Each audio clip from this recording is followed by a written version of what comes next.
Hello guys, this is Krishna again, and we'll take a look at a Java topic today also, which is constructor once again.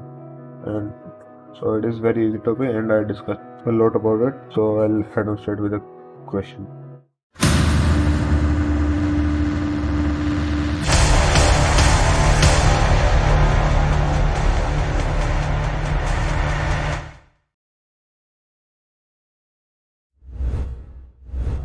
Okay, so what I'm gonna do, I'll just create an object first.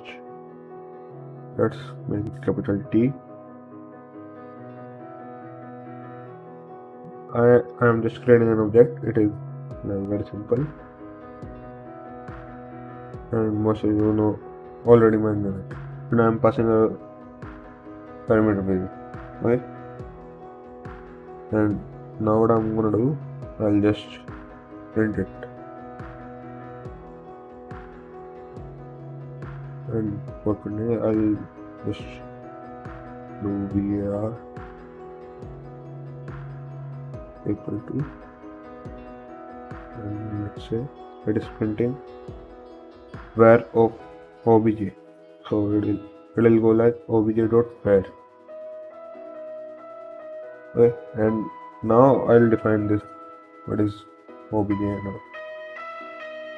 So what I'm going to do, in this class I'll just create a variable,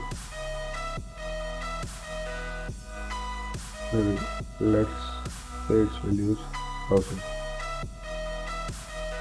and now I'll create a constructor, and in this constructor it has a parameter which is, let's say, x, and what this constructor does, it just reassigns the value of variable to x. So it will be like var is equal to x. So as we know, the output should be 100.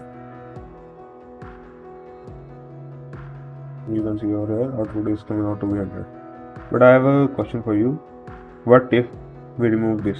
What if we do not pass any parameter? What will be the output? Like, it is error. How can we resolve this error? And why is it error? So you have a second to pause the video and post your answer in the comment section. Okay, so if we try to run it, what Java does, the constructor test is undefined, because we defined a constructor which gets a parameter int x.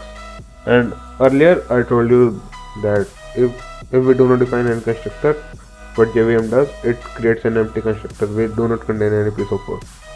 So over here we defined a constructor which gets a parameter which is integer x, but we didn't define any constructor for this empty, in which we do not pass any parameter.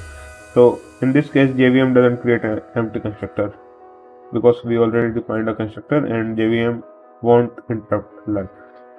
Now JVM won't create any empty constructor. We have to make that constructor ourselves. So let's do it. Test, and it just prints the value of, let's say, 9. And if we try to run our code, okay, I'll run it again. Yeah, you can see it is printing out 19. I hope it is clear to you guys. If you still have any doubt, you can just ask it in the comment section. You can just rewind the video, because it is very easy topic and you may already got it. Until then, bye bye. See you guys in our next video.